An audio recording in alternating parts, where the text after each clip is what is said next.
¿no es cierto? Ahí en 2 de Corintios, capítulo 6, perdón, del 14 al 18. 2 de Corintios, capítulo 6, versículos 14 al 18. La palabra dice así: no os unáis en yugo desigual con los incrédulos, porque ¿qué compañerismo tiene la justicia con la injusticia?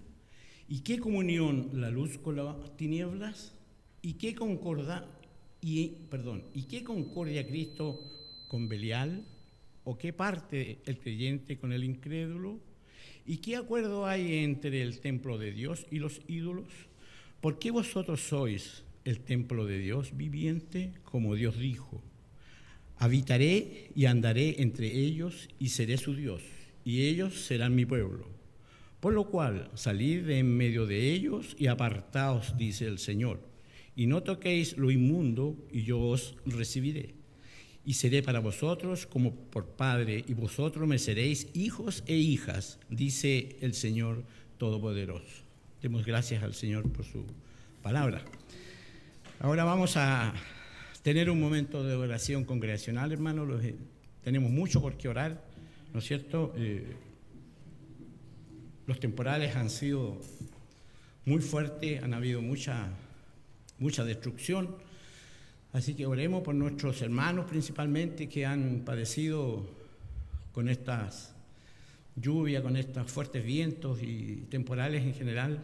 Oremos por ellos. También oremos por, en nuestra hojita tenemos varias peticiones de oración, ¿no es cierto? Por aquellos hermanos que están trabajando en el operativo médico-social, las personas que han sido afectadas por el temporal, que ya lo dije recién, los enfermos que están por largo tiempo, especialmente nuestros hermanos ancianos de la iglesia, ¿no es cierto? Hay varios que están enfermos por producto de resfríos, etcétera, y su avanzada edad. Y principalmente también oremos habrá muchos matrimonios aquí de alma. Ya se inició el trabajo de alma, ¿no es cierto? Ha sido muy difícil encontrar gente que quiera trabajar, pero siempre salimos adelante. Así que oremos por el encuentro próximo del mes de octubre, para que muchas personas puedan allí conocer a nuestro Señor Jesucristo, que es nuestro trabajo allí en cada uno con los matrimonios. Así que oremos, hermanos. Una vez que hayamos concluido este momento de oración, le voy a pedir a mi hermana Pérsida, por favor, que nos tenga a bien levantar con la oración. Oremos, hermanos.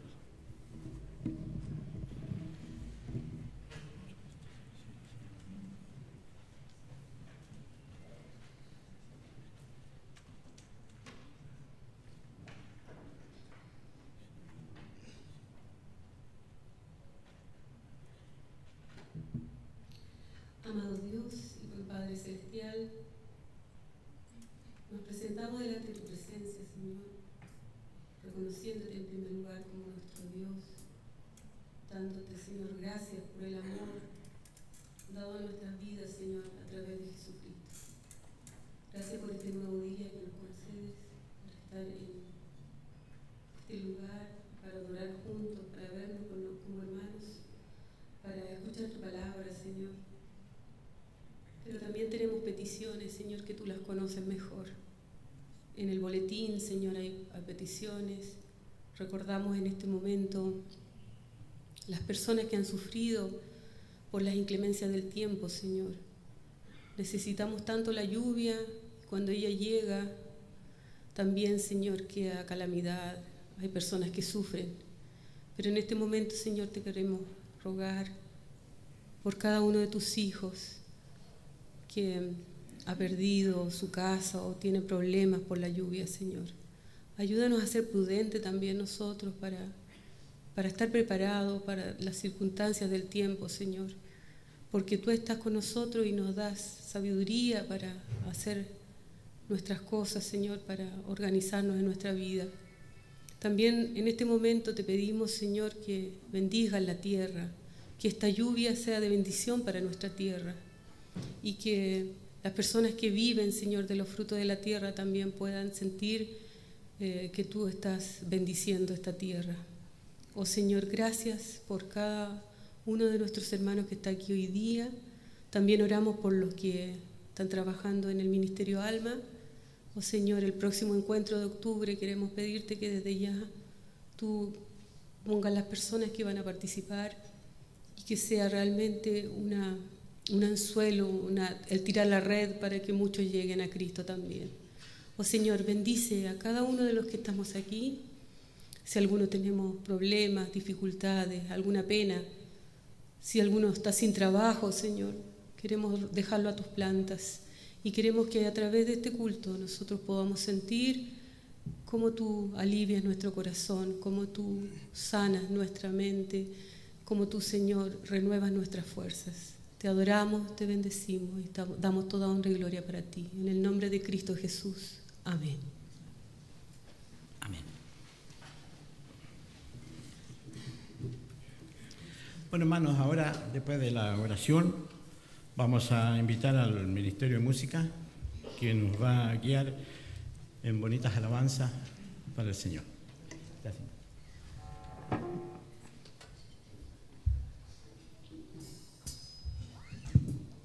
Bueno, hermanos, aquí sí. Ya saludamos a los que estaban delante ahora nuevamente, a los que han llegado. Gracias al Señor por poder congregarnos en este lugar, hermanos, y el momento que viene ahora de adoración es para que su alabanza llegue al trono de gracia. Vamos a cantar un himno que se llama Dulce Comunión y gracias al Señor porque tenemos esa comunión con Él, hemos sido libres, hemos sido salvos y el gozo que Él pone en nuestras vidas es por su Santo Espíritu que reposa en nosotros. Entonces cantemos este himno. Amor.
Yo tengo muchos años de iglesias, porque al escuchar estos dos coros se va a dar cuenta de que, no quiero decir que soy vieja, pero sí. Entonces, este coro es: venimos ante ti, Señor. Yo no sé cuántos se lo saben aquí, pero es un hermoso coro que lo vamos a unir con el coro que dice: hay momentos que las palabras no me alcanzan, ¿cierto? Entonces nos fuimos un poquito atrás, pero son coros que renuevan nuestra alma y que se lo podemos cantar al Señor con toda gratitud. Venimos ante ti, Señor, con corazones sinceros, llenos de alabanza y de adoración. A ver si canta conmigo. Venimos ante ti, Señor, con corazones sinceros.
conmigo.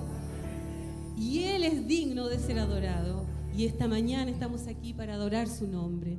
Hermanos, quiero que disponga en su corazón lo que tiene para entregar al Señor, y voy a dejar a Nanette para que nos esté dando una explicación en relación a eso. Busque su ofrenda mientras tanto usted.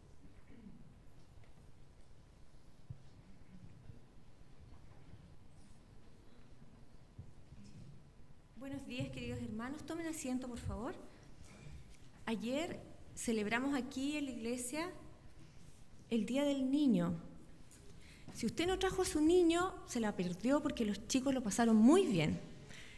Hicieron talleres de cocina, pintaron, armaron autitos, o sea, realmente fue muy, muy lindo, y pudimos pasar una tarde entretenida con ellos para salir un poquito de esto del culto siempre. Así que la verdad es que fueron más de 50 niños, a pesar de la lluvia, llegaron una buena cantidad. Pero queremos ir un poquito más allá. Por favor, no pierda el hilo. Es el Día del Niño, pero ¿por qué estamos celebrando el Día del Niño? Y queremos darle un contexto un poco más general y algo que nos atañe a nosotros. Por eso quiero hablarles un poquito sobre los derechos del niño, en el marco de los derechos humanos con relación a la Biblia. La verdad es que yo me crié en un hogar cristiano y jamás, nunca, a mí me explicaron qué tiene que ver un cristiano con los derechos humanos. O los derechos humanos están en la Biblia, y la verdad es que es algo que nosotros sí debemos saber y tenemos que opinar, porque estamos en la era de la información. Fíjense que fue en el siglo XX, o sea, no hace mucho, cuando se usó el lenguaje de los derechos humanos para expresar la idea de que las personas deben ser tratadas con dignidad y respeto. Antes se sabía, pero no se usaba este lenguaje. La Declaración Universal de los Derechos Humanos se firmó en 1948, después de la Segunda Guerra Mundial y debido a los horrores de la Segunda Guerra Mundial. El artículo 1 declara que todos los seres humanos nacen libres, iguales en dignidad y derechos. Como cristianos nosotros hemos entendido que además de estos derechos, ¿cierto?, nosotros tenemos responsabilidades y obligaciones mutuas. Y casi todas estas obligaciones mutuas que yo tengo, que usted tiene, nacen del amor hacia el Señor y hacia mi prójimo. Pero en realidad nunca hemos adquirido estos derechos. Es decir, ningún gobierno o ninguna autoridad me da a mí un derecho humano, sino que los tenemos desde el comienzo. Los recibimos con nuestra vida de la mano de nuestro Hacedor, ¿cierto? Nuestro Creador nos dio estos derechos humanos. O sea, no es necesario que el gobierno nos diga que tenemos derechos humanos, porque nosotros, a la luz de la Biblia, sabemos que el Señor nos dotó con derechos porque somos creados a su imagen y semejanza. Hay tres grupos, y a menudo los más débiles, por quienes nosotros debemos mostrar una preocupación especial: por los niños, por las mujeres y por los discapacitados. Yo no quiero decir que al hablar del derecho de los niños que vamos a darle más poder a los niños. No quiero que se entienda así. Solo expresamos la importancia del bienestar del niño en el corazón de la vida de la familia, ya que un ambiente familiar feliz es esencial para que el niño se desarrolle armoniosamente y por completo. La Convención de los Derechos del Niño pone este énfasis en las necesidades de los niños refugiados, que son cada vez más, los niños con incapacidades, los niños de las minorías étnicas y de origen indígena, los niños que trabajan, que lamentablemente son cada vez más. Quizás nosotros no lo vemos aquí, pero en otros países son una tremenda cantidad de los niños que sí trabajan. Los niños que son víctimas de abuso sexual, físico o de cualquier otro abuso. Niños en la guerra y en los conflictos armados, y aquellos en conflicto con la ley. Y eso sí que nos atañe a nosotros, porque nosotros tenemos delincuentes juveniles de 11, 12 y 13 años. Nosotros hemos adquirido una responsabilidad desde el momento que nosotros fuimos hechos hijos del Señor, no solo con nuestros niños, con todos.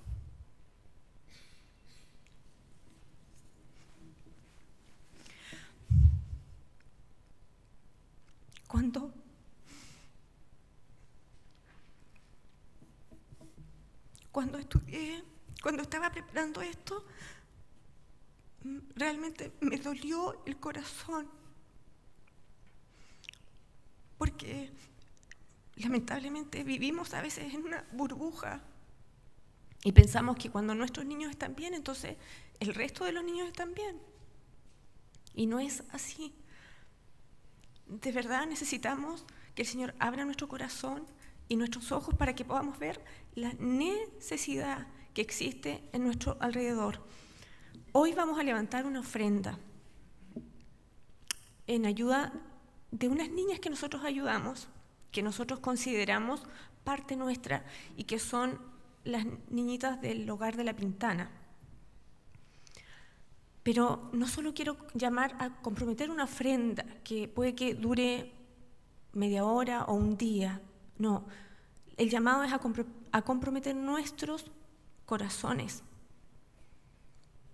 a través de nuestras oraciones y a través de nuestras acciones. Fíjense lo que escribió Job en una reflexión que él hizo. En el capítulo 31 de Job, el verso 13 al 15 dice: si me negué a hacerles justicia a mis siervos y a mis siervas cuando tuvieron queja contra mí, ¿qué haré cuando Dios me llame a cuentas? ¿Qué responderé cuando me haga comparecer? El mismo Dios que me formó en el vientre fue el que los formó también a ellos. Nos dio forma en el seno materno. La Biblia me da una responsabilidad que yo no puedo negar. Que el Señor nos haga sensibles, que podamos ver la necesidad, que cuando veamos cierto abuso podamos levantar la voz. El reino al cual nosotros pertenecemos es un reino que va mucho más allá de mi salvación personal. Es un reino que abarca todas las esferas de mi vida y que es un reino de justicia y de paz. Por lo tanto, en todo lo que yo hago y en todo lo que yo soy, debo mostrar esta justicia, sobre todo con los débiles, con los niños y con las mujeres. Que el Señor nos bendiga. Vamos a levantar ahora la ofrenda. Pueden pasar, por favor.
Amén. Hermana,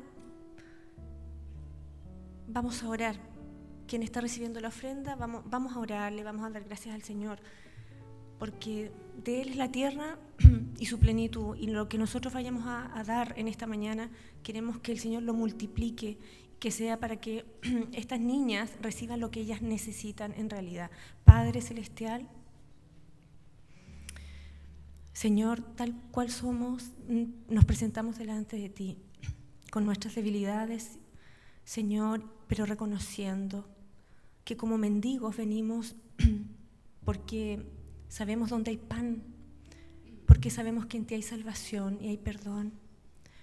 Padre, gracias por tener el honor de ofrendar para ti, Señor, porque así como tú te preocupas por nosotros, te preocupas por cada uno, por cada criatura tuya, por cada niño, por cada niña que no te conoce y tiene el derecho a conocerte.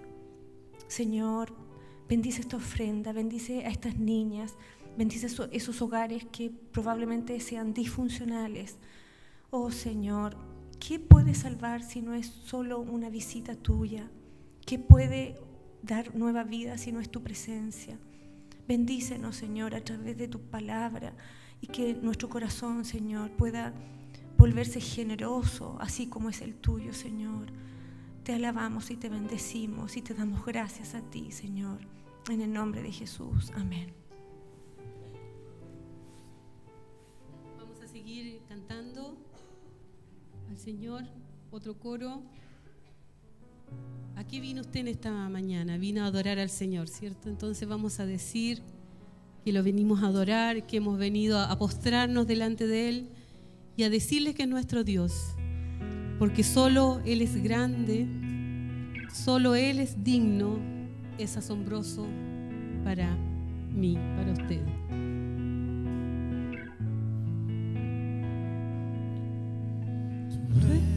Eres la luz que brilló en las tinieblas, abrió mis ojos, pude ver. Mi corazón adora tu hermosura, esperanza de vida eres tú. Vine a adorarte, vine a postrarme, vine a decir que eres mi Dios.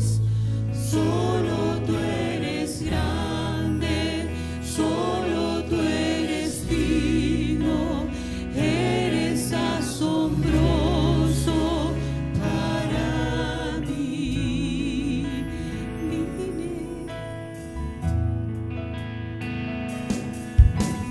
Tú eres el Rey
tú eres grande, solo tú eres digno de toda alabanza y adoración.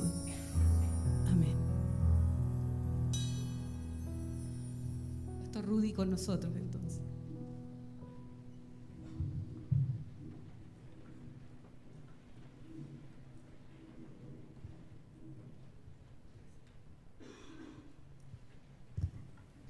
Les saludo en el amor del Señor, hermanos, hermanas, amigos que hoy día están con nosotros.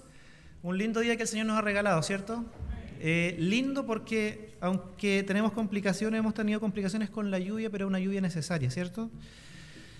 Miren, voy a compartir con ustedes los avisos de la semana. Tenemos nuestras reuniones habituales durante la semana, especialmente el día jueves. Estamos con reunión de oración, pero este jueves en particular va a comenzar grupos en casa.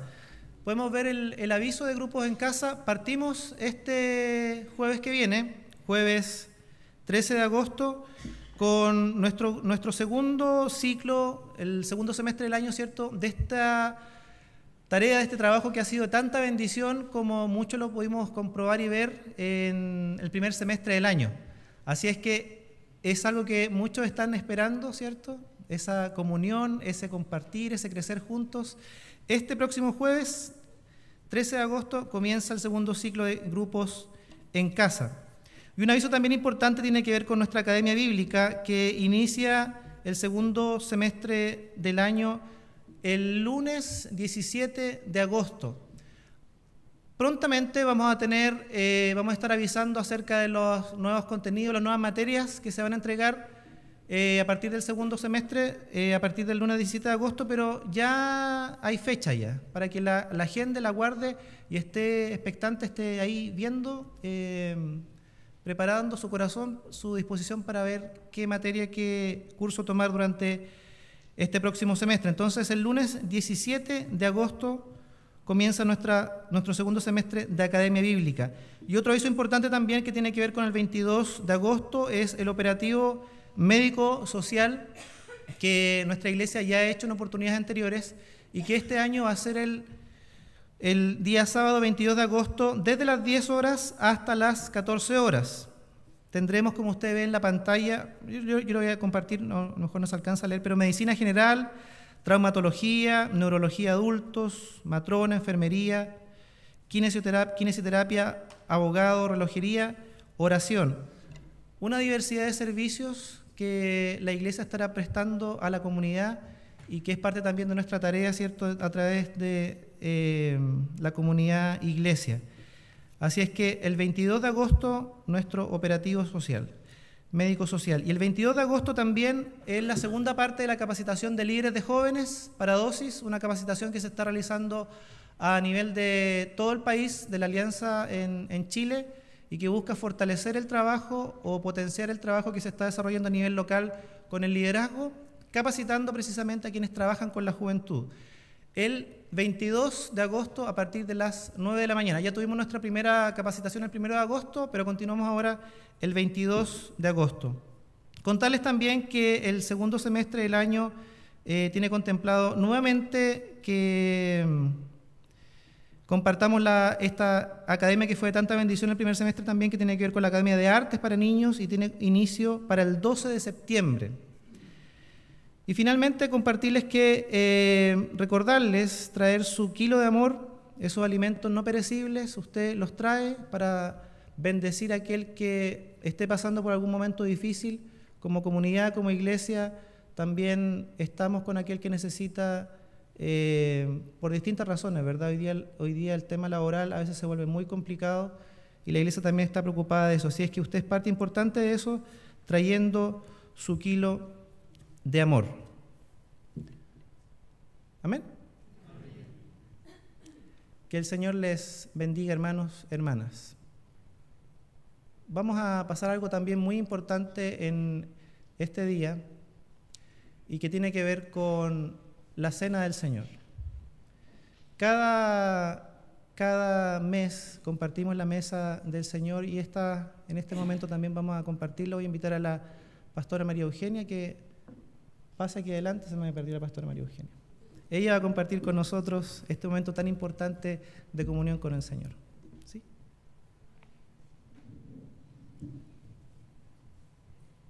Buenos días, hermanos.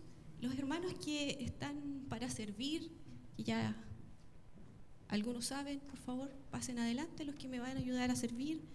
La Santa Cena es algo que, como el pastor Rudy decía, lo hacemos mensualmente. Una vez al mes estamos desarrollando nuestra Santa Cena, que es más que nada el recordarnos lo que hizo Jesús en la cruz. ¿Sí?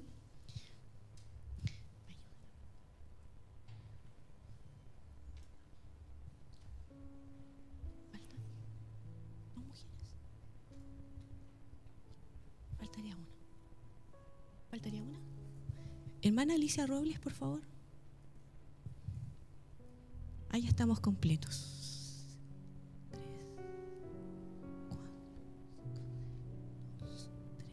4, 3, 4. Ahí estamos. Oremos al Señor. ¿Les parece? Vamos a orar. Tomémonos de las manos. Usted ahí en su lugar también. Vamos a orar. Amado Señor, te damos muchas gracias por tu amor, por tu fidelidad, por tu misericordia y tu perdón. Señor, sin tu perdón, Señor, nosotros no estaríamos aquí. Si no es porque tú derramaste tu sangre, tu vida, y la diste, Señor, hasta el fin por nosotros, Señor, nosotros no estaríamos aquí.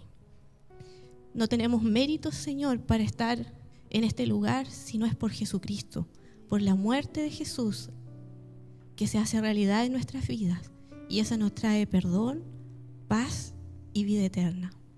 Señor, gracias. Permite, Señor, que este momento sea un momento de comunión y de reflexionar, Señor, en lo que tú hiciste con nosotros. En el nombre de Jesús. Amén. Como yo les decía, la Santa Cena es un símbolo que viene desde muchos años atrás y que nos recuerda lo que Cristo hizo en la cruz. Así que antes de servir, vamos a tomarnos unos minutos ahí donde usted está. El tomar la Santa Cena es tan importante en comunión con los demás. El tomar la Santa Cena es tomarla dignamente, es saber que Jesús ha muerto por mí y tener perdón de mis pecados, pero también quiere decir que yo tengo comunión con el que está a mi lado. Y en estos avances muy rápidos de nuestros días, cada vez más hay menos comunicación entre nosotros. Pero tal vez en esas menos comunicaciones también hay muchos choques en medio de nosotros. Muchas, tal vez, cosas que nosotros no sabemos y se malentienden, se malinterpretan, y eso causa heridas en nuestra vida. No solamente en la iglesia, sino en donde nos desarrollamos como vida diaria. Y si nosotros no tenemos comunión, la Biblia dice que en vano es que traigamos nuestras ofrendas al altar. Si nos acordamos cuando venimos al altar que tenemos algo con alguien no resuelto, dice la Biblia, es mejor que dejes tu ofrenda y vayas y resuelvas el conflicto con esa persona. Y luego, con eso resuelto, puedas venir al altar del Señor. En este momento, yo les voy a pedir que ahí, en su puesto, usted se ponga cuentas con Dios. No como algo muy tradicional o religioso, sino que examinando nuestra vida y nuestras formas de comunicarnos con los demás, nuestras relaciones humanas. Veíamos y escuchábamos de los derechos humanos. Y eso es parte de nuestra vida, de nuestra esencia como cristianos.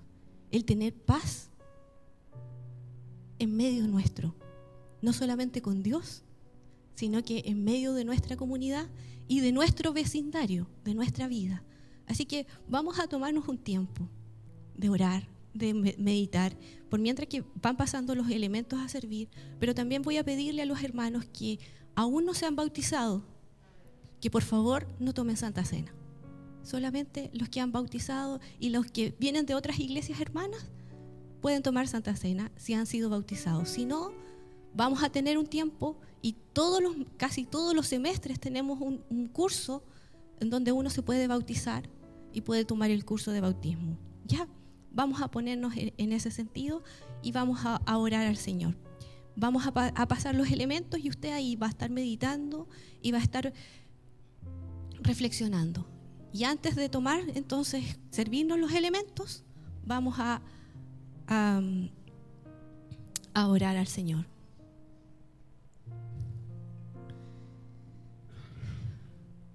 Yo sé que a lo mejor esto de no ser bautizado puede molestar o puede causar un daño, de decir, pucha, pero ¿por qué yo no puedo? Nos hemos dado un orden y queremos que ustedes también, cada uno de nosotros, podamos ir comprometiéndonos y poder hacer esto. El bautismo es algo importante, es algo que uno nos dice, yo, ¿saben qué? Hice un compromiso con Jesús individual. Tal vez no lo saben todos. El bautismo es algo que se hace público, ¿ya? Pero no queremos causar tampoco daño, sino que para que usted entienda que hay un orden también dentro de nuestra iglesia, dentro de nuestra comunidad.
Dice la Biblia en 1 Corintios 11, yo recibí del Señor lo mismo que transmití a ustedes, que el Señor Jesús, la noche en que fue traicionado, tomó pan y después de dar gracia, lo partió y dijo, este pan es mi cuerpo, que por ustedes entrego.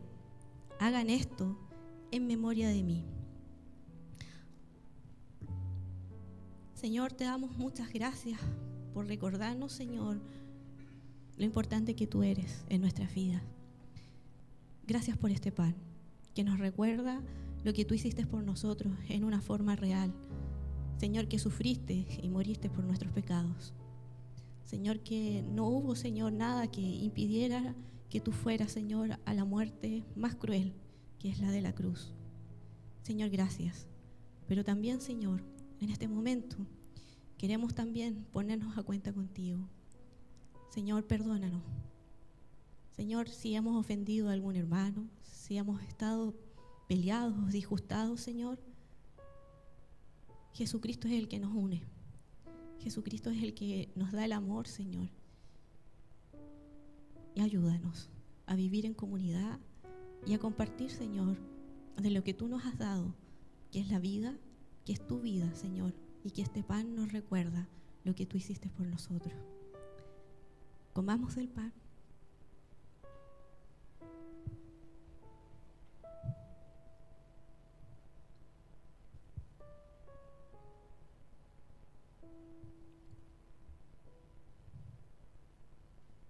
De la misma manera, después de cenar, tomó la copa y dijo, esta copa es el nuevo pacto en mi sangre. Hagan esto cada vez que beban de ella en memoria de mí.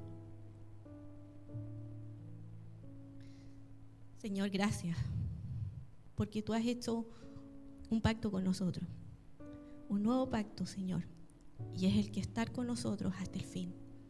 Que tú has hecho morada en nuestras vidas y que tú estás presente en nuestras vidas siempre. Y esta copa, Señor, nos dice y nos recuerda eso, que tu sangre es la que nos limpió del pecado y nos hizo tener una nueva relación con Jesús, una nueva relación con Dios, y nos hace parte de un pueblo, de un reino, Señor, que no tiene fin, que eres tú el Rey, que tú eres el Señor. Muchas gracias, Jesús. Gracias, Señor. Amén. Tomemos de la copa.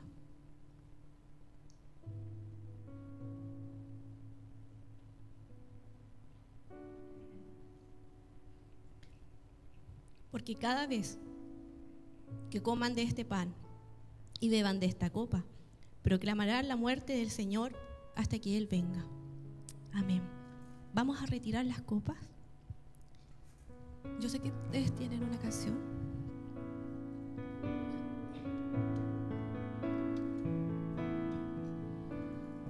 Hijo de Dios,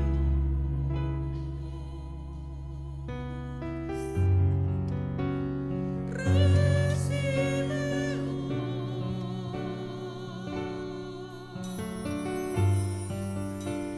toda la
Señor, te damos muchas gracias porque tú eres nuestro Rey, nuestro Señor, nuestro Salvador. Señor, tú mereces toda gloria y honra. Señor, te agradecemos, Señor, tu misericordia en nuestras vidas, tu fidelidad tan grande. Señor, tu paz en medio, Señor, de las dificultades de nuestra vida. Señor, tu presencia está con nosotros, no se aparta, y te damos gracias. Gracias por todo lo que tú seguirás haciendo en nuestras vidas. En el nombre de Jesús. Amén. Amén.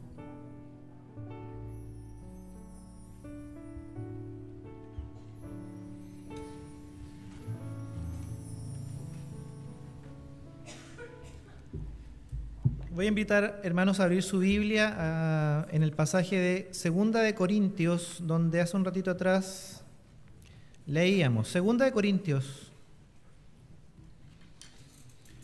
capítulo 6. 2 de Corintios, capítulo 6. Voy a leer en Reina Valera del 60. Vamos a leer nuevamente el pasaje para tenerlo en la mente un poco más fresco. No os unáis en yugo desigual con los incrédulos, porque ¿qué compañerismo tiene la justicia con la injusticia? ¿Y qué comunión la luz con las tinieblas? ¿Y qué concordia Cristo con Belial? ¿O qué parte el creyente con el incrédulo? ¿Y qué acuerdo hay entre el templo de Dios y los ídolos? Porque vosotros sois el templo del Dios viviente, como Dios dijo: habitaré y andaré entre ellos, y seré su Dios, y ellos serán mi pueblo.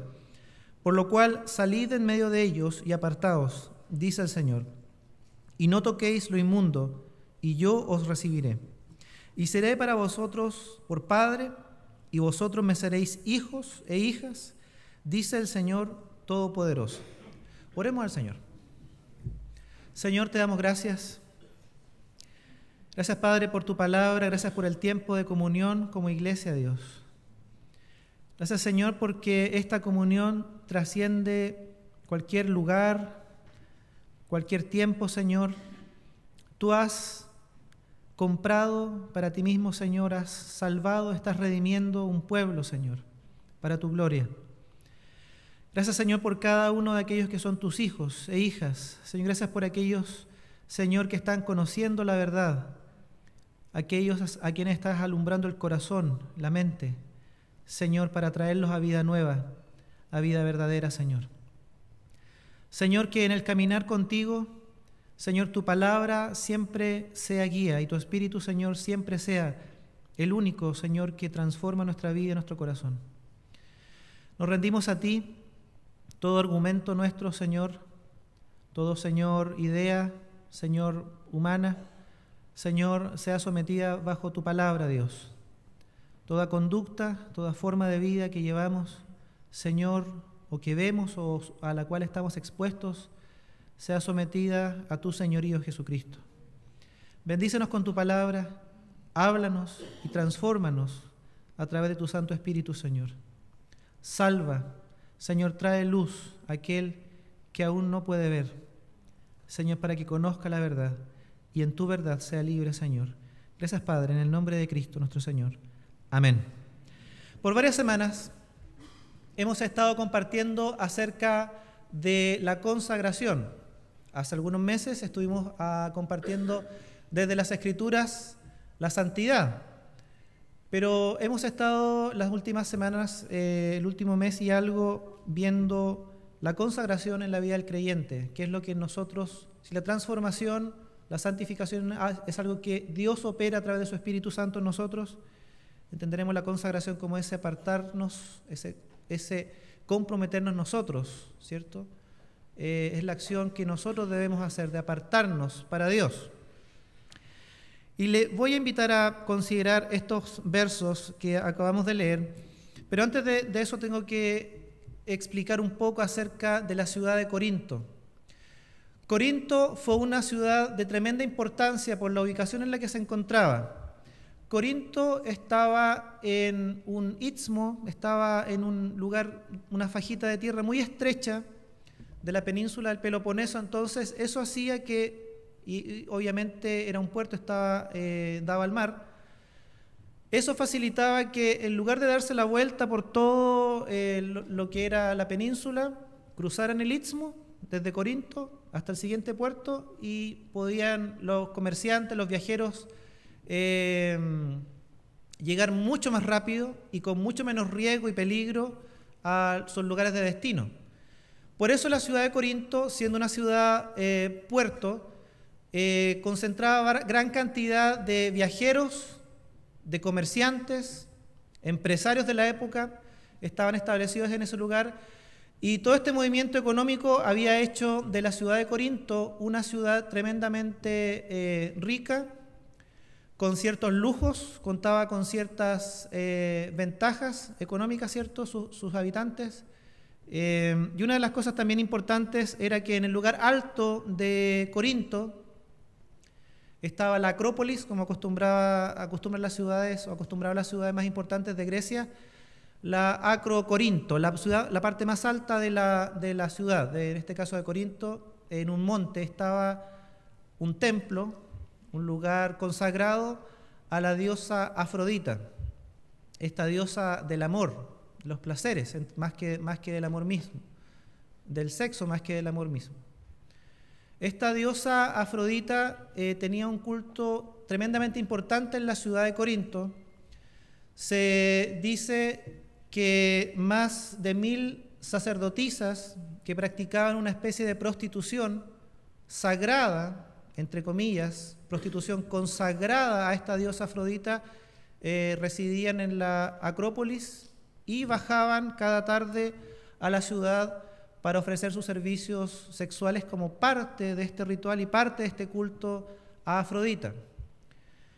Claramente la ciudad de Corinto, por esta calidad de tener un puerto, ser un lugar de comercio, de prosperidad económica, de mucho lujo, de mucho placer, sumado a la presencia del templo de Afrodita, hacía que la ciudad fuera una ciudad tremendamente corrupta.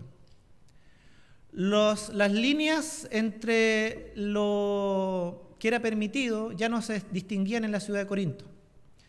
De hecho, se acuñó un término que era corintizar y daba esta idea de libertinaje.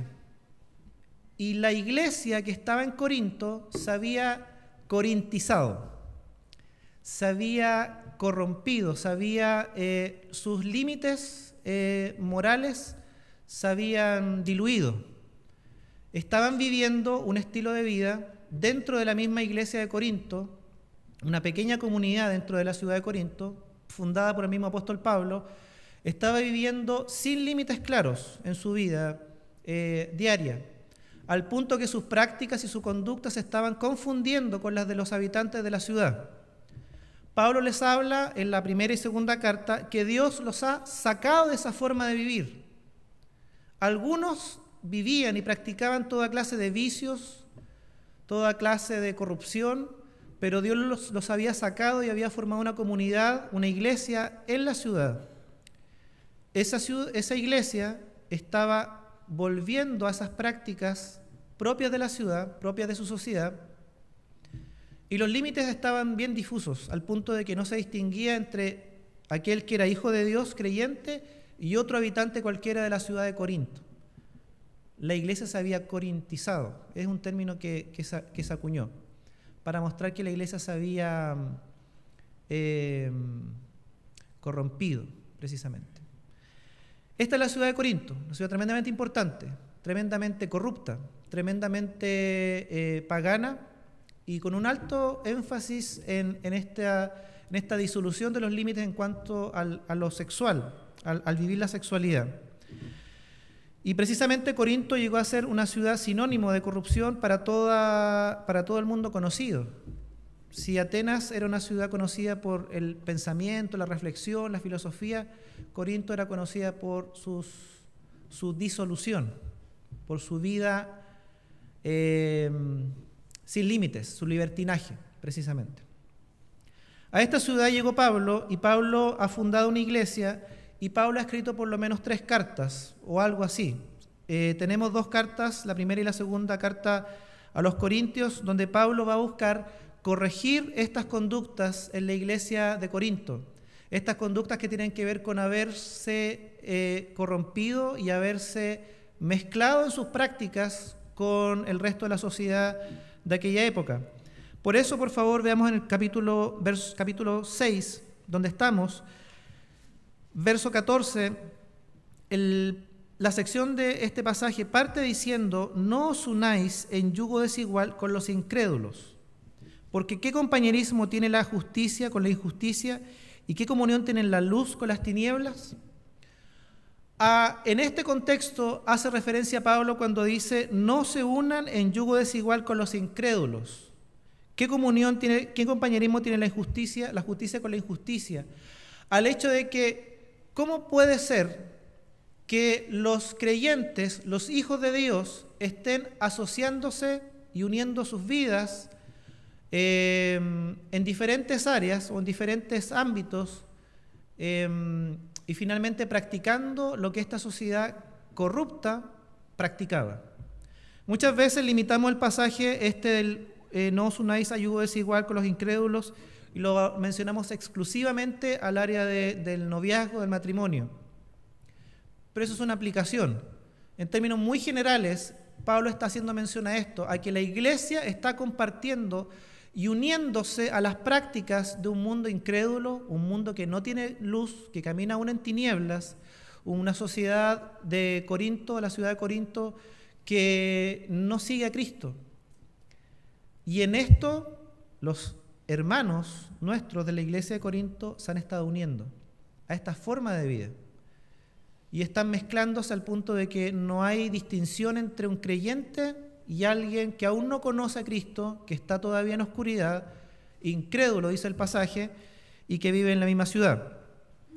Y quiero por favor que pongamos atención a los versos siguientes y dice, verso 15, ¿y qué concordia tiene Cristo con Belial? ¿O qué parte el creyente con el incrédulo? ¿Qué concordia? ¿Qué armonía? ¿En qué concuerdan Cristo con Belial? John Milton, un poeta inglés, escribe en su obra El paraíso perdido de la siguiente manera: el último fue Belial. Nunca cayó del cielo, espíritu más impuro ni más torpemente inclinado al vicio por el vicio mismo. No se elevó en su honor templo alguno, ni humeaba ningún altar. Pero, ¿quién se halla con más frecuencia en los templos y los altares cuando el sacerdote reniega de Dios, como renegaron los hijos de Elí, que mancharon la casa divina con sus violencias y prostituciones? Reina también en palacios, en las cortes y en las corrompidas ciudades donde el escandaloso estruendo de ultrajes y de improperios se eleva sobre las más altas torres. Y cuando la noche tiende su mano por las calles, ve vagabundear por ellas a los hijos de Belial, repletos de insolencia y vino. Testigos las calles de Sodoma y la noche de Gabá, cuando fue menester exponer en la puerta hospitalaria a una matrona para evitar rapto más odios. Este poeta inglés, John Milton, hace referencia a esta idea de Belial. Belial significa literalmente corrupción. Eso es lo que significa esta palabra. Pero en el pasaje, Belial está asociado a Satanás, al enemigo. Pero Pablo ha escogido ni usar la palabra Satanás, ni usar la palabra enemigo, sino que Belial. Porque la palabra Belial expresa claramente lo que está ocurriendo en la ciudad de Corinto y que está empapando de alguna manera a la iglesia que ya ha sido apartada y ha sido santificada, y es esta idea de corrupción. Belial significa literalmente corrupción. Corrupción tiene que ver con echar a perder, con degradar, con pudrición, con destruir. Y la corrupción se puede dar en varias áreas. Vamos a mencionar hoy día por lo menos dos. Pero si algo caracteriza a esta ciudad, es esto que bien se refleja en el nombre Belial. Una de las áreas en las que hay corrupción y por lo general se corrompe una sociedad que comienza a emerger o tener cierto auge económico y de placeres, tiene que ver con la corrupción en cuanto a lo económico, a cómo se maneja la economía, a cómo se trastoca el dinero pasando a ser un ídolo y pasando finalmente a mover todos los intereses de las personas y de una sociedad. Jesús habló de la confianza depositada en las riquezas y él mismo dijo que no se podía servir a Dios y al Dios Mamón o el Dios de las riquezas. No se podía servir al Dios verdadero y por otro lado servir a las riquezas. Confiar en Dios y confiar en las riquezas, eso no es compatible. No hay armonía en aquello, no hay concordia en ello. como el pasaje también lo está expresando. Y el Señor también nos enseña en su palabra que es el amor al dinero, no el dinero, ¿verdad? Todos usamos el dinero. Es el amor al dinero el que corrompe el corazón. En el Antiguo Testamento se muestra cómo la sociedad, el pueblo de Dios, los judíos, también vieron sus vidas poco a poco corromperse en el plano de lo económico, en esta área que tiene que ver con el dinero o con el amor al dinero. Por favor, le invito a ver Amós 5:12, aunque va a ser proyectado también en la pantalla. Amós 5, verso 12. Dice: yo sé cuán numerosos son sus delitos, cuán grandes sus pecados. Ustedes oprimen al justo, exigen soborno y en los tribunales atropellan al necesitado. Una sociedad que comienza a corromperse en pos del dinero, en pos de las riquezas. La gente comienza a dar todo por más dinero, por tener más, por conseguir más. La sociedad el pueblo de Dios, los judíos en el Antiguo Testamento, son duramente amonestados por Dios, por el Señor, por Jehová, porque dice el verso que acabamos de leer: ustedes oprimen al justo y exigen soborno. El soborno, ¿cierto?, es prestar cierto beneficio a cambio de la vuelta de dinero, ¿cierto? Es obviamente por debajito, que no se note, que no se sepa. Miqueas 3, verso 11. Miqueas 3, verso 11 dice: sus gobernantes juzgan por soborno, sus sacerdotes instruyen por paga, y sus profetas dicen por dinero. Para colmo se apoyan en el Señor diciendo: ¿no está el Señor entre nosotros? No vendrá sobre nosotros ningún mal. El Señor recrimina fuertemente y censura a sacerdotes y a profetas que lo único que le venden a la gente, porque literalmente vendían su mensaje, vendían y le decían: bendición, bendición, paz, todo será bendición, Dios está con nosotros, Él está con nosotros, Él nos va a bendecir, ningún mal vendrá sobre nosotros.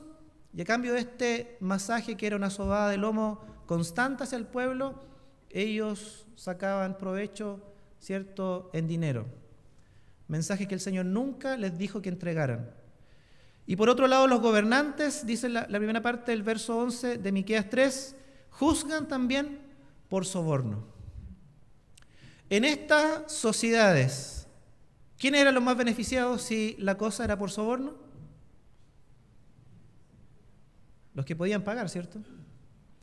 Es decir, la justicia estaba injustamente desequilibrada para el lado de aquellos que podían pagar. Esto ocurría en el pueblo de Dios, entre los judíos. Miqueas 7, verso 3, por favor. Fíjese cómo dice esta versión. Miqueas 7, verso 3. Nadie les gana en cuanto a hacer lo malo. Son pero insuperables, les dice el Señor. Entre ustedes son los mejores para hacer esto. No hay nadie que sea mejor para lo siguiente. Funcionarios y jueces exigen soborno. Los magnates no hacen más que pedir y todos complacen su codicia. Una sociedad judía que se había corrompido por el amor al dinero. El dinero, las riquezas habían pasado a ser un ídolo instaurado en el corazón del pueblo de Dios. O de algunos, ¿cierto? Y el Señor fuertemente critica esto y amonesta y advierte a aquellos que por amor al dinero están haciendo absolutamente todo, aunque eso signifique generar injusticia en la sociedad, atropellar los derechos, como veíamos un rato atrás, de los más débiles,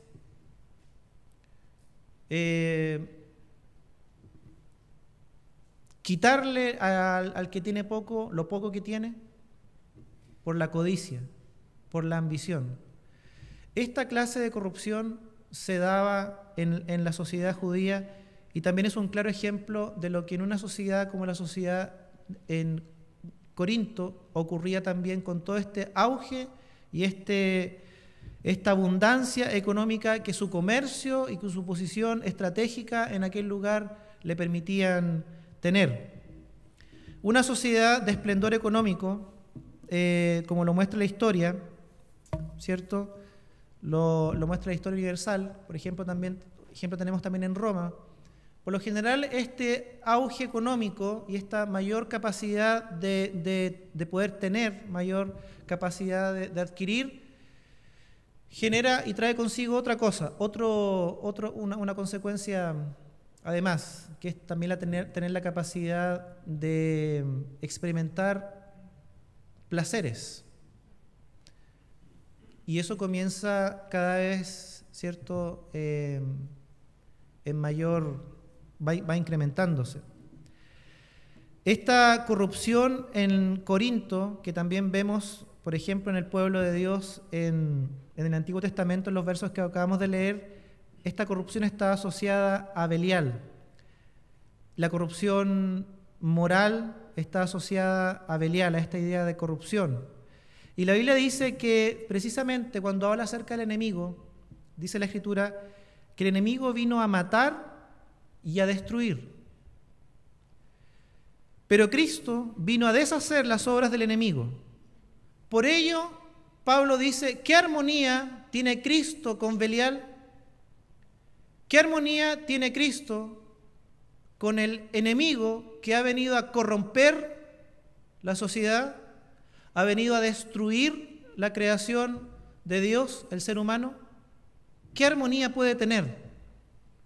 ¿Cómo ustedes pueden entonces, si Cristo ha venido a deshacer las obras de corrupción, de destrucción, de muerte del enemigo, cómo ustedes pueden darse nuevamente a ese tipo de vida? Que precisamente Cristo vino a sanar, vino a restaurar, vino a deshacer aquellas obras del enemigo. Juan lo describe de la siguiente manera, dice, el Hijo de Dios fue enviado precisamente para destruir las obras del diablo. Lo que el enemigo vino a destruir, a corromper, a matar, Cristo ha venido a restaurarlo, a sanarlo, a darle nueva vida. Por eso Pablo está colocando a ambos, ¿cierto?, en esta confrontación. ¿Cómo pueden ustedes, Iglesia de Corinto le está diciendo, entregarse a un estilo de vida corrupto que tiene que ver con destrucción, con muerte, y detrás del cual está Belial, aquel que ha venido a destruir, el enemigo de Dios?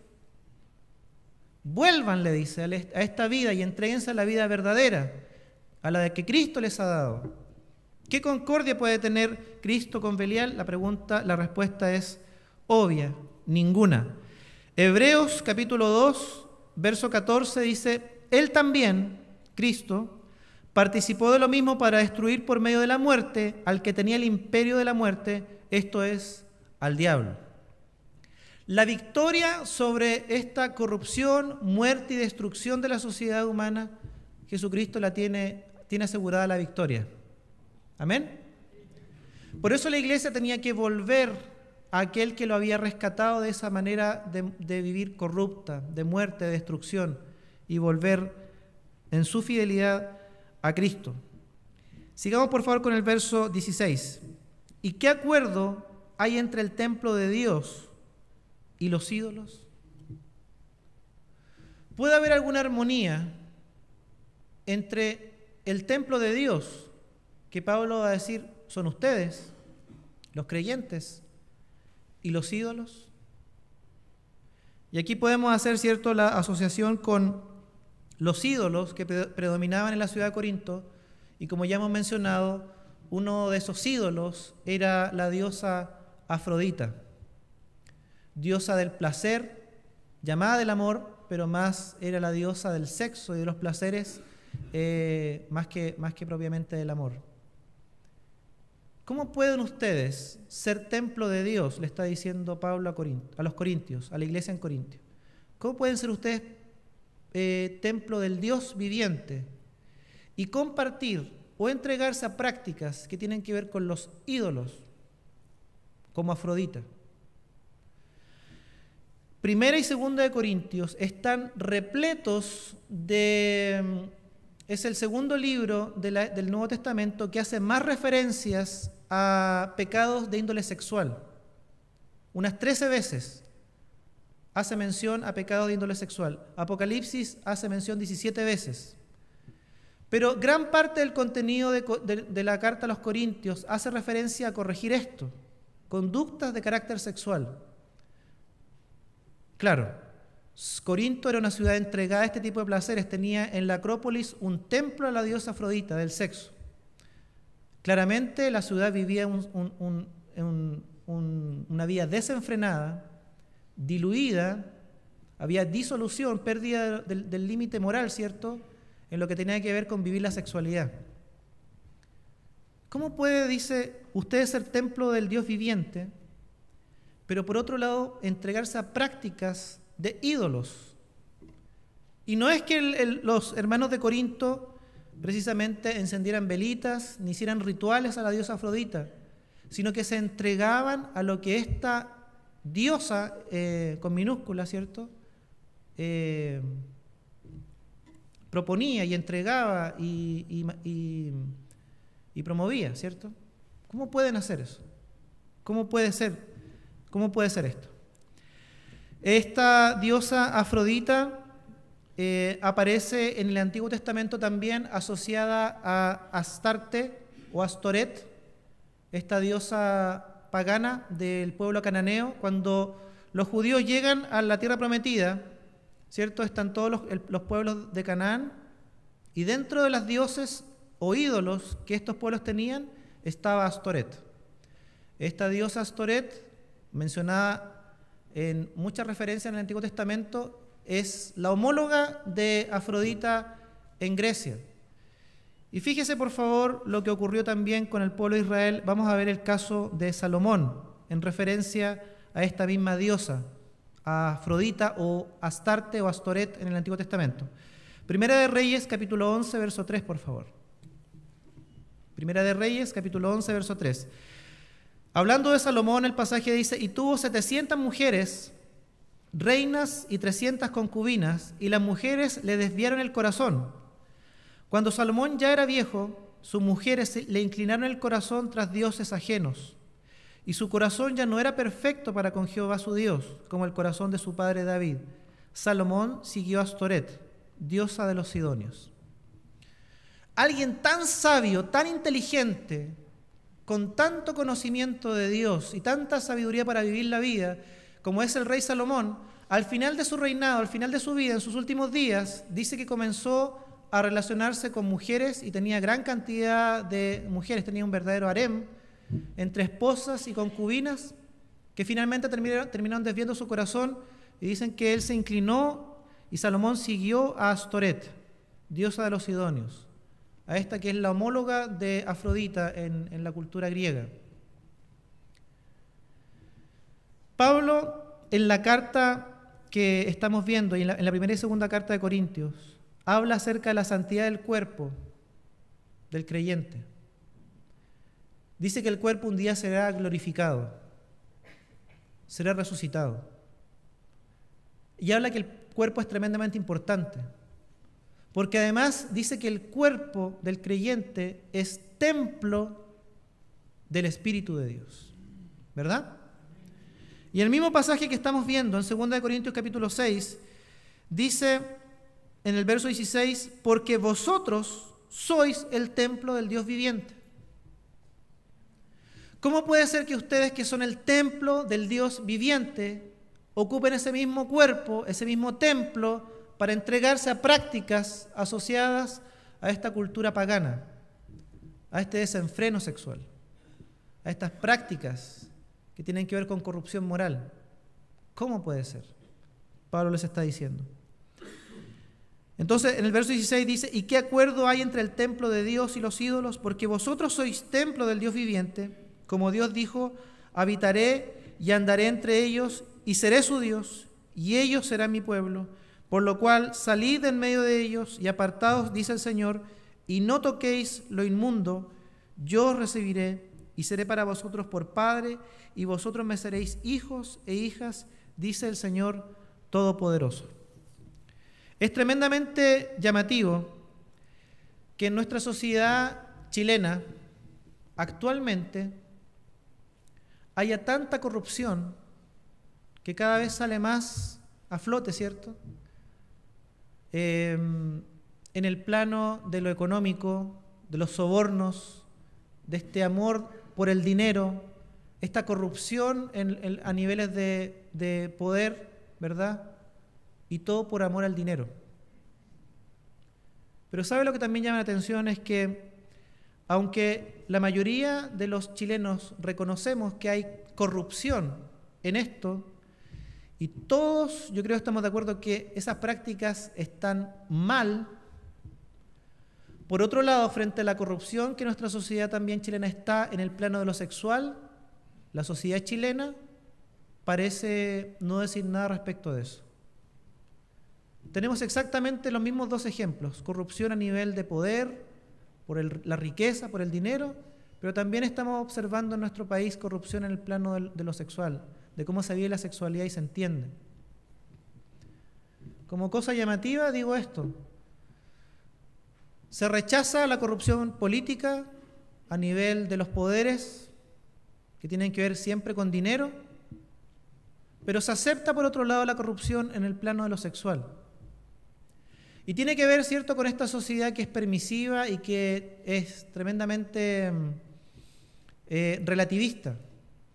Lo que es bueno para usted, a lo mejor para mí es malo. O lo que para usted es malo, para mí es bueno. Se opera bajo esta idea, ¿cierto?, de que lo que es bueno para mí, mientras para mí sea bueno, placentero, mientras para mí sea beneficioso, mientras a usted no le dañe, entonces es bueno. Parece que entendemos como que la corrupción en el plano de lo económico, de los poderes en nuestra sociedad, nos afecta a todos, entonces es malo.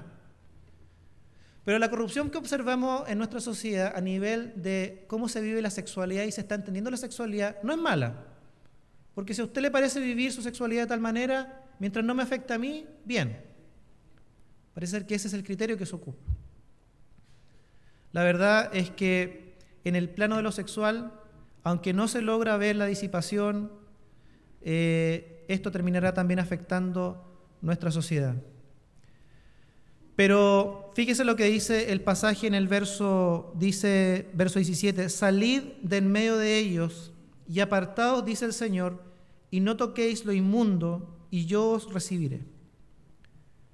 Este tipo de corrupción en la sociedad no es nueva, la que vivimos nosotros, se vivió en Grecia, especialmente estamos viendo en la ciudad de Corinto, se vivió en el pueblo de Dios en el Antiguo Testamento, hemos visto pasajes, por ejemplo, en la vida de Salomón.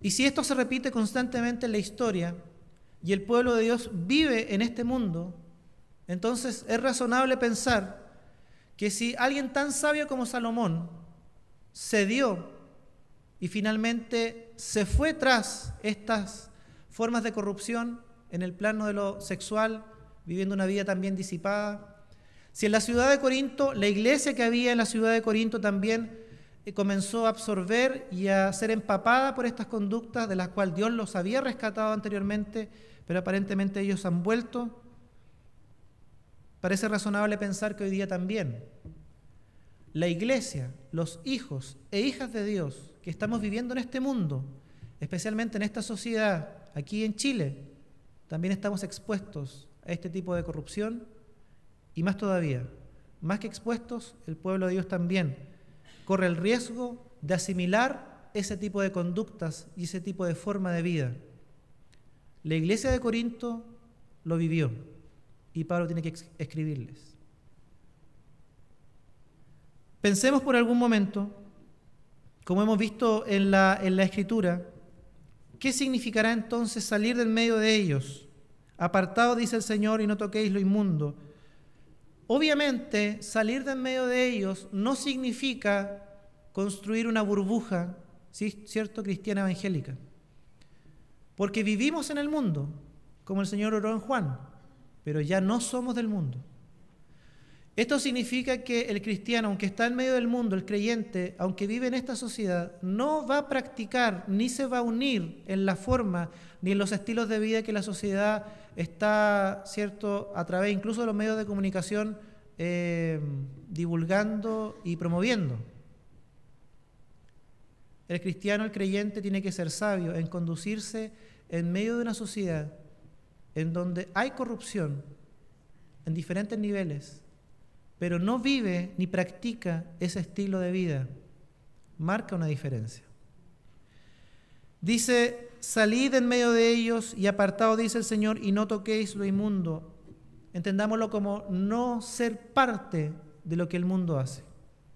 Y hemos visto 2 ejemplos nada más en la corrupción que puede darse a nivel del manejo de los recursos, del dinero, la economía, y la corrupción que se da a nivel de la sexualidad. En estos 2 puntos, hermanos, nosotros podemos ser tremendamente influenciados por una sociedad que se precipita cada vez a una corrupción mayor en estos ámbitos, por ejemplo.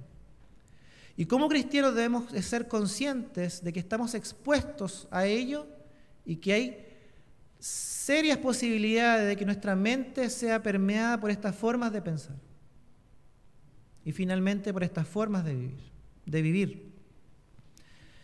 La iglesia de Corinto tuvo que ser corregida y se le llamó a no unirse en yugo desigual, a no ser parte de la sociedad, de cómo la sociedad vivía, porque Cristo los había sacado de esa forma de vivir. Cuando dice precisamente salga en medio de ellos, es este llamado a poner atención en cómo manejamos nuestra vida. Por ejemplo, cómo vivo mi economía, qué hago con el dinero, qué lugar ocupa el dinero en mi vida. ¿Es para mí el dinero mi refugio? ¿He puesto en el dinero y en los recursos mi confianza en lugar de poner mi confianza en Dios? ¿Es el dinero, la obtención de bienes como esta sociedad lo promueve, mi último fin en la vida? Tener y acaparar, en contraposición a lo que Jesús enseña, que más vale dar que recibir. ¿Cómo manejo mi dinero? ¿Lo manejo bajo los criterios de un mundo que se corrompe cada vez más en esta área?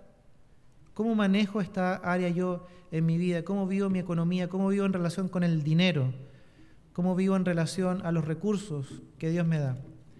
Y en segundo lugar, ¿cómo vivo mi sexualidad en un mundo que ha corrompido la idea de la santidad del cuerpo y de la santidad de la sexualidad que Dios nos ha dado? ¿Estoy siendo permeado, estoy siendo empapado en mi mente por estas ideologías en cuanto a la sexualidad distorsionada y corrompida? ¿Estoy guardando mi mente del acoso sexual que los medios de comunicación mantienen sobre nosotros permanentemente? ¿Cómo cuido mi mente en el plano de lo sexual? No solamente las acciones, sino que la mente, en donde se produce según Jesucristo, incluso dice el Señor, ¿cierto?, que adulterar no es solamente caer en el acto, sino que incluso codiciar en la mente a esa mujer o a ese hombre ya es pecado. ¿Sigo el plan de Dios para vivir mi sexualidad? ¿Tengo las cosas claras en torno a cómo vivir la sexualidad? ¿Tengo claridad de que mi cuerpo es templo del Espíritu de Dios? ¿O en mi forma de vivir, de pensar, de ver la sexualidad, mis límites están diluyendo y más se parecen a los estilos y formas de vida de la sociedad actual? Todo esto tiene que ver con vivir una vida consagrada delante de Dios, apartarse, no tocar, no practicar, no vivir, no unirse a los estilos del mundo, como el mundo vive en estas áreas, por ejemplo, y que tienen que ver con corrupción, tienen que ver con destrucción, tienen que ver con muerte y que no son propias del reino de Dios. Ahora, fíjese que Pablo les escribe esto a los corintios no para entristecerlos, no para enjuiciarlos, no para poner el dedo en la llaga, no para desanimarlos, todo lo contrario. Pablo continúa diciendo, dice, porque aunque los entristezca con la carta, no me pesa. Aunque entonces los lamenté, porque veo que aquella carta, aunque por algún tiempo los entristeció, ahora me gozo, no porque hayáis sido entristecidos, sino porque fuisteis entristecidos para arrepentimiento, porque habéis sido entristecidos según Dios. Pablo no busca poner el dedo en la llaga en los corintios y acusarlos y dejarlos sin remedio. Pablo lo que busca es transmitirle el mensaje de Dios. Y lo que él ve que ha conseguido, por lo menos con su primera carta, y espera conseguir ahora con su segunda carta, es que los corintios se duelan por su forma de vivir. Haya tristeza en su corazón por vivir ese tipo de vida, sabiendo que Dios los rescató para vivir en un reino de justicia, de vida verdadera, de vida santa, apartada para Él. Y él reconoce en la segunda carta que por lo menos ha logrado eso con la primera. Hay muchos de los corintios, de los hermanos de la iglesia que está en Corinto, que se han entristecido por la condición de su corazón y se han arrepentido y se han vuelto a Dios. Y ahora están caminando por la vereda de Dios, por el camino estrecho. Por lo tanto, cada vez que el Señor habla esto en su palabra y llamó en algún momento a Salomón a arrepentirse y dejar los ídolos, o si no le dijo que dividiría el reino, y fue lo que finalmente ocurrió. Cuando el Señor le advierte a través del apóstol Pablo a los corintios, cuando el Señor nos habla a nosotros hoy día en la sociedad que estamos viviendo, una sociedad no muy distinta a la sociedad de aquel entonces, lo hace por el amor que tiene por cada uno de nosotros, porque estamos expuestos, porque somos permeables nuestra mente a que nuestra mente se amolde a los criterios del mundo, pero lo hace con la finalidad de que nos guardemos, de que nos apartemos, de que reconozcamos de dónde nos sacó Dios y vivamos la vida que Él quiere que vivamos, ¿cierto? Que es una vida abundante, una vida verdadera junto con Él. Le invito a tener un momento de oración. Oremos al Señor. Inclinemos nuestro rostro y oremos a nuestro Dios. Y mientras usted ora la palabra, lo que Dios haya hablado a su corazón,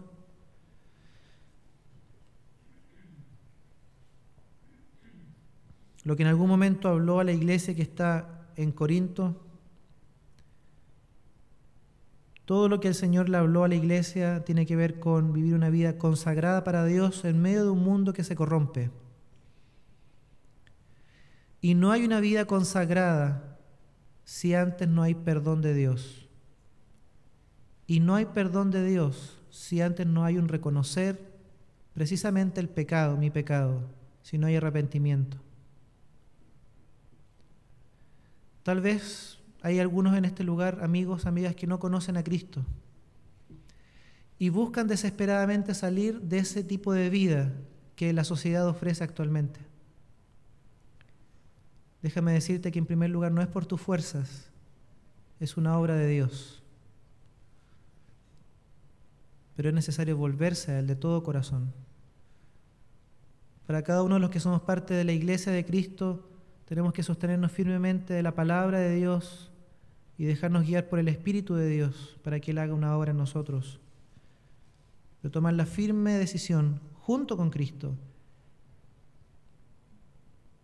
de vivir en el mundo sin ser parte del mundo, de no unirnos al mundo en la práctica, en los estilos de vida que hoy día promueve. Señor, te damos gracias por tu palabra, Dios, porque lo que buscas es llamar al arrepentimiento a aquellos que aún no te conocen y que aún viven en una vida de pecado, como, Señor, todo ser humano, como cada uno de nosotros hemos estado, Señor, para perdonar, para transformar, para llamar a una vida verdadera y abundante, Señor. Gracias te damos, Dios, porque aquellos que ya somos parte de tu pueblo, Señor, aquellos que hemos vuelto nuestro corazón a ti, aquellos que hemos recibido el perdón de nuestros pecados y hoy día somos pueblo tuyo, hijos e hijas tuyas. Señor, nos llamas a reconocer que vivimos hoy también en una sociedad corrupta en muchos sentidos, Señor. Pero también el llamado es a guardarnos de esos estilos de vida, de esas formas de pensar, de esas formas de vivir, de esas formas de conducirse, de esas formas, Señor, de relacionarnos, por ejemplo, con el dinero, en la economía. Señor, que seas tú siempre aquel en quien está puesta nuestra confianza, Señor. Señor, el llamado entendemos también por tu palabra y dentro de todo lo que tú hablas en el libro, en esta carta a los Corintios, Señor, es también aguardarnos de los estilos de vida, Señor, que promueve un mundo corrompido en cuanto a la sexualidad, Señor. Señor, queremos estar seguros en tus manos. Señor, queremos apartarnos para ti cada día en esto. Señor, que hoy día hemos visto la luz de tu palabra. Señor, queremos, Señor, mantener vidas consagradas, vidas apartadas para ti, Señor, para tu gloria, para tu honra. Señor, buscamos tu rostro, buscamos de ti, Señor, para dejar que tú hagas una obra en nosotros y para que nos lleves a tomar esta firme decisión, Señor, de separarnos y no hacer yugo con las formas de vivir de este mundo que uno te conoce, Señor, que no te conoce.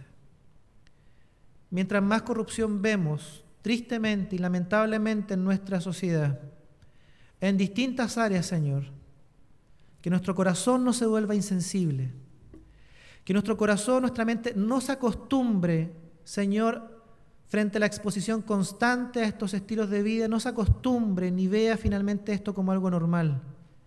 Que siempre a la luz de tu palabra podamos discernir, podamos, Señor, estar atentos y apartar constantemente, consagrar constantemente nuestra vida en medio de un mundo que se corrompe, pero entendiendo que en este mismo mundo, Señor, tú estás trayendo tu reino, Señor, que tú estás trayendo por tu muerte y resurrección restauración, sanidad, vida eterna, vida abundante, Señor.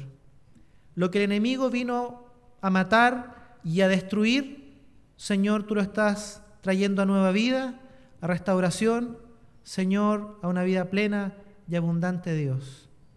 Gracias porque en ti y solamente en ti, en medio de este mundo, de esta sociedad, podemos vivir una vida abundante, esa vida, Señor, que tú nos has regalado a través de Jesucristo en la cruz. Gracias te damos por tu palabra, porque tú nos llevas a vivir, Señor, en este mundo en victoria. En el nombre de Jesús. Amén. Amén. Hermanos, hermanas, amigos, que el Señor les bendiga, que tengan una linda y buena semana con el Señor, que el Señor produzca fruto en nuestra vida a través de su palabra y de su Espíritu. Iglesia, Alianza Cristiana y Misionera, Providencia.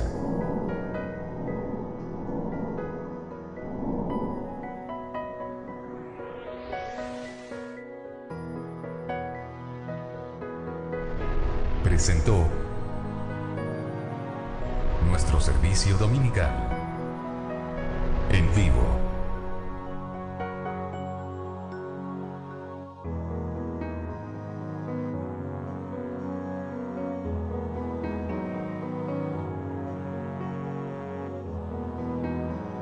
Les esperamos en Avenida General Bustamante 60, Providencia.